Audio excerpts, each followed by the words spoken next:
పెట్టినటువంటి 5 రోజుల కార్యక్రమం ఏదైతే ఉందో పైడిమాంబ టెంపుల్ సంస్థకు సంబంధించి అందులో మొదటి రోజు ఇక్కడ సంత నిరంకారి మండలికి సత్సాంగత్యం పెట్టమని వారు రిక్వెస్ట్ చేయడం వల్ల సంత నిరంకారి మిషన్ తాలూకు సందేశం ఇవ్వడం కోసం ఇక్కడ సత్సంగం పెట్టడం జరిగింది.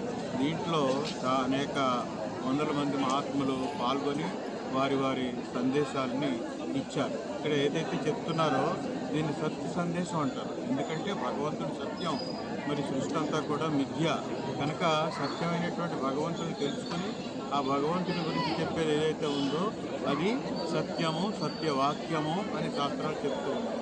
కనుక అటువంటి కార్యక్రమం ఈ రోజున ఇక్కడ చేపట్టడం జరిగింది. సంత నిరంకారి మిషన్ ప్రపంచవ్యాప్తంగా అనేక సేవా కార్యక్రమాలు చేస్తూ ఉంది. దాంట్లో సత్సంగత్యాల ద్వారాగా ప్రతి ఒక్కరికి కూడా ఆత్మని పరమాత్మతో యోగం చేసి పరమాత్మగా మార్చేటువంటి ప్రయత్నం నిరంకారి మిషన్ చేస్తూ ఉంది. అది కూడా సద్గురు ఇచ్చినటువంటి బ్రహ్మజ్ఞానం ద్వారాగా ఈ పని జరుగుతూ ఉంది. ప్రపంచవ్యాప్తంగా లోక కళ్యాణం కోసం ఇది చేయడం అనేటువంటి జరుగుతూ ఉంది.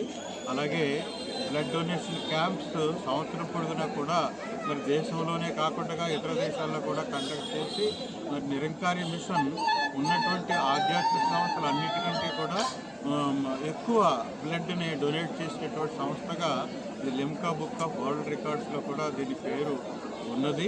అలాగే ఇంకా ఎన్నో సేవా కార్యక్రమాలు 1, 2 కాదు, మరి మొక్కలు నాటి వాటిని పెద్దలు చేసి మరి ఇంకా పచ్చదనాన్ని ఎప్పుడూ ఉండేటట్టు చూడడం, అలాగే ఎక్కడెక్కడైతే వాటర్ బాడీస్ ఉన్నాయో వాటిని శుద్ధి చేయడం, అక్కడ ఉన్నటువంటి చెత్త చెదారం అంతా తీసేసి తాగడానికి పనికొచ్చేలాగా ఆ నీటిని తయారు చేయడం, ఇలాంటివి అనేక కార్యక్రమాలు నిరంకారి మిషన్ సంవత్సరం పొడుగునా చేస్తూ ఉంది. దీంట్లో ప్రతి ఒక్కరూ రావచ్చు, సద్గురు చరణాలను ఆశ్రయించి ఇక్కడ గురువు ద్వారాగా బ్రహ్మజ్ఞానం పొందొచ్చు. బ్రహ్మజ్ఞానం పొందితేనే మనకి జననమాన చక్రం నుంచి ముక్తి లభిస్తుంది. అలాగే జీవితంలో ఇహాన్ని పరాన్ని కూడా సాధించేటువంటి అవకాశం ఇక్కడ ఉంది అని చెప్పి నిరంకారి మిషన్ తెలియజేస్తుంది. అతని వల్ల ఉన్న బెనిఫిట్స్ అంటే ఏంటి? దీంట్లో ఉన్నటువంటి మొట్టమొదటి బెనిఫిట్ ఏంటంటే మానవ జన్మ లభించింది పరమాత్మ ప్రాప్తి కోసం. అలాంటి పరమాత్మ ప్రాప్తి అని అంటే పరమాత్మను పొందడం. ఏదో విగ్రహానికి నమస్కరించేసి భక్తి అయిపోయింది అని అనుకుంటే అది అజ్ఞానం. పరమాత్మను పొందడం అంటే పరమాత్మని యొక్క వాస్తవ రూపమైనటువంటి తత్వరూపాన్ని గురువు ఇచ్చిన బ్రహ్మజ్ఞానం ద్వారాగా తెలుసుకుని ఆ ఒకే పరమాత్మని ఆరాధించడం. దీనివల్ల భగవంతుడు నేను ఒకటే, నాలోనూ నా బయట కూడా భగవంతుడు ఉన్నాడు, అందరిలోనూ భగవంతుడు ఉన్నాడు ఆత్మస్వరూపంలో అని అందరితోటి కూడా ప్రేమగా ఉండేటువంటి అవకాశం ఉంది. అందరికీ కూడా మరి సరైనటువంటి గౌరవం మర్యాద ఇచ్చేటువంటి ప్రయత్నం నిరంకారి మిషన్ ఒక మంచి సంస్కారం అనేది ఈ నిరంకారి మిషన్లో అందరికీ అందజేస్తూ ఉంది. అంతేకాకుండా బ్లడ్ డొనేషన్ అనేటువంటిది సామాన్యమైనటువంటి విషయం కాదు. ఈ రోజున ప్రపంచవ్యాప్తంగా రక్తం లేక ఎంతోమంది ప్రాణాలు కోల్పోతున్నారు. అలాంటిది నిరంకారి మిషన్ ఇక్కడ మన విశాఖపట్నంలోనే ప్రతి సంవత్సరం blood donation camp red cross blood బ్యాంక్లో అది పెట్టి ఇంచుమించు 100 యూనిట్లు ప్రతి సంవత్సరం రక్తాన్ని దానం చేస్తూ ఉంది. అలాగే ఇంకా ఎన్నో సేవా కార్యక్రమాలు చేస్తూ ఉంది. అన్నీ చెప్పడానికి టైం సరిపోదు కనుక నిరంకారి మిషన్లో చేరితే అంతా లాభమే, జీవితంలో నష్టం అనేది ఏది లేదు. ఆనందంగా జీవించడం అనేది ప్రతి ఒక్కరికి కావాలి. అతని వల్ల ఉపయోగం పొందిన వాళ్ళు ఎంతమంది ఉన్నారు? ఇక్కడ సుమారు విశాఖపట్నంలో 10,000 మంది ఉన్నారు ఈ బ్రహ్మజ్ఞానం పొందినటువంటి. మరి ప్రపంచవ్యాప్తంగా చూసినట్లయితే నిరంకారి మిషన్ 120 దేశాల్లో దీని యొక్క శాఖలు ఉన్నాయి. మరి ప్రతి చోట కూడా ముందు పరమాత్మను తెలుసుకుంటే నువ్వు పరమాత్మ యొక్క అవసరం ఆత్మస్వరూపుడు కనుక నువ్వు పరమాత్మ ఒకటే అనే భావం ఏర్పడుతుంది. మరి ఇక్కడ ఆది శంకరాచార్యులు కూడా ఇదే చెప్పారు. మరి ఉన్నదల్లా ఒకటే, 2, 3, 4 లేవు. బ్రహ్మం ఒక్కటే, పరబ్రహ్మం ఒకటే. ఆ ఒక్కటినే తెలుసుకో, ఒకటినే నమ్ము, ఒకటైపో అనే విషయాన్ని నిరంకారి మిషన్ తెలియజేస్తుంది లోకాన్ని. అన్న పైకి పెట్టిన ఓకే. అది ఇప్పుడు ఈ చేస్తున్న దానికి వచ్చిన భక్తులు దానివల్ల ఏమి ఉపయోగం పొందారు? అది ఇక్కడికి వచ్చినటువంటి వాళ్ళు సద్గురు తాలూకు సందేశాన్ని విన్నారు. విని వారిని వారు సంస్కరించుకున్నారు. సంస్కారం అనేది ఒక రాత్రి వచ్చేది కాదు. జీవితంలో ఎంతో సమయాన్ని దాని మీద వెచ్చిస్తేనే సంస్కారం అనేది మనకి మంచి సంస్కారం అబ్బుతుంది. ఇక్కడ నిరంకార మిషన్లో మరి ఈ సత్సాంగత్యాల ద్వారాగా ఈ ఒక్క మనిషి ఇంకో మనిషికి ఎలా ఉపయోగపడాలి, ఏ విధంగా, ఎందుకంటే మనం ఖాళీ చేతులతో వచ్చాం, ఖాళీ చేతులతోటే పోతాం.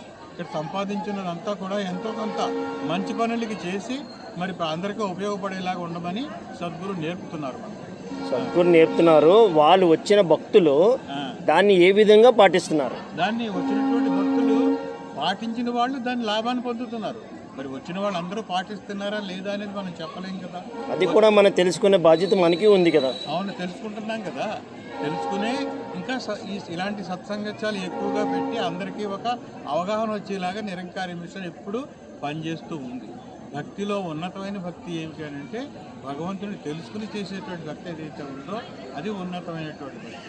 అది ఇప్పుడున్న జనరేషన్కి భక్తి మీద వ్యక్తి మీద ఏ ఆలోచన లేదు. అందుకనే ఆలోచన లేదు కనుకే భక్తి భావాన్ని పెంపొందించే యొక్క పని నిరంకార మిషన్ చేస్తూ ఉంటారు. మీ పెద్దలందరూ కలిపి వాళ్ళని అవగాహన చేసి భక్తి మార్గంలోకి తీసుకురావాలి. అదే అందుకోసమే ఈ ప్రయత్నం చేస్తాం. మీరు చూశారు కదా, ఇక్కడ ఇంచుమించు వారం రోజుల నుంచి ఇంటింటికి తిరిగి ఇక్కడ రండి సత్సాంగత్యానికి అని అంటే లోకం ఏంటంటే ఎక్కడ డబ్బులు దొరుకుతాయో అక్కడికే వెళ్తారు తప్ప ముక్తి కోసం మోక్షం కోసం ఎవరు అంత సులువుగా రారు. అయినా కానీ మీరు చూశారు కదా, ఇంచుమించు 300 మంది వరకు ఇక్కడ వచ్చారు ఈ రాత్రిపూట. మరి ఇక్కడ వచ్చారు అని అంటే ఎంతో కొంత భక్తిభావం వాళ్ళలో రావడం వల్లే కదా వచ్చారు. అలాంటిది ఇంకా చేస్తూ పోతే అందరినీ కూడా మార్చొచ్చు. మార్చడం అనేది ఒక రాత్రి అయ్యే పని కాదు. It will take time. కనుక మరి సందేశం ఇవ్వడం అనేది మన బాధ్యత. మరి ఎంతవరకు పాటిస్తున్నారనేది ఎవరిని వాళ్ళే ప్రశ్నించుకోవాలి. పాటించిన వాళ్ళకి లాభం ఉంది, మరి పాటించకపోతే ఏదీ లేదు. ఈ చెవి నుంచి విని చెవి నుంచి వదిలిస్తే ఎలాంటి లాభం లేదు. సో నిరంకార మిషన్ ఎప్పుడు కూడా లోక కళ్యాణం కోసం పనిచేస్తూ ఉంది. అది కూడా భగవంతుడిని తెలుసుకుంటే భగవంతుడు ఇప్పుడు మనతో ఉన్నాడనే అవగాహన ఉన్నట్లయితే అప్పుడు మనకి ఈర్ష్య ద్వేషాలు అనేవి ఉండవు. అందరితోటి ప్రేమ ఉంటుంది.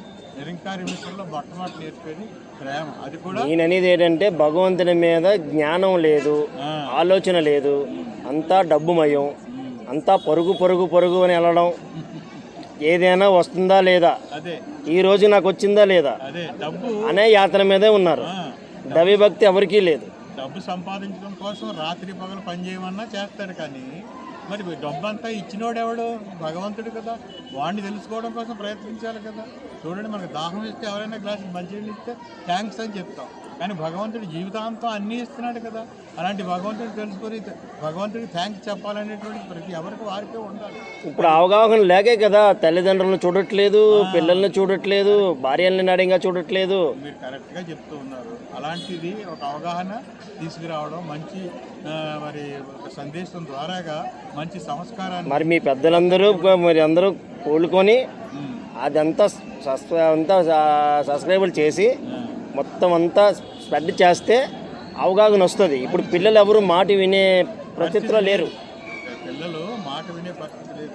ఎందుకంటే తల్లిదండ్రులే పిల్లలతో గడపడానికి టైం లేదు వాళ్ళకి. ఆ పిల్లలకి ఏంటంటే వాళ్ళ సిలబస్ ఏదైతే ఉందో అది కంప్లీట్ చేయడం కోసమే రోజంతా అయిపోతుంది. హోంవర్క్, క్లాస్ వర్క్, ఆ వర్క్, ఈ వర్క్, ఇంకా ఏమన్నా టైం ఉన్నట్లయితే మొబైల్, అంతే తప్ప మొబైల్ బాగా ఎడిట్ అయిపోయారు. తల్లిదండ్రులకి పిల్లలకి మధ్యన దూరం పెరిగిపోతుంది.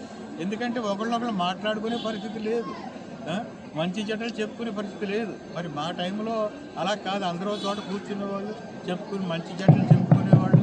కనీసం తినేటప్పుడైనా ఒక 5 నిమిషాలు కూర్చొని కలిసి మాట్లాడారు. నలుగురు కూర్చున్న రోజు ఎక్కడ ఉంది?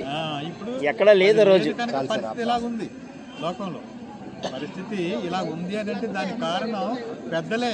ఇప్పుడు పిల్లలు పాడైపోతున్నారంటే దానికి పెద్దలు సరిగ్గా లేక, పెద్దలు చెప్పే పరిస్థితి లేదు.